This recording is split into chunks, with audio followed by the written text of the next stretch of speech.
morning, Rockstar Kindergartners! I am so excited for our Monday of Bat Week.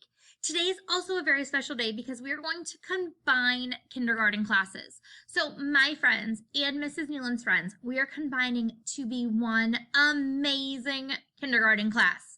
So to get started today with Bat Week, we are going to Q-tip paint a black bat. So look at this color word, B-L-A-C-K, black.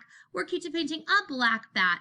But I'm going to remember the first thing I do is always the same. Look at the top and write my name.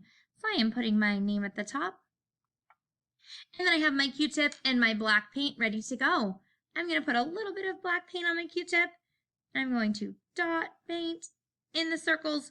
Remember, because I'm working on my fine motor, I don't want to drag it. I'm going to neatly dot paint each little circle.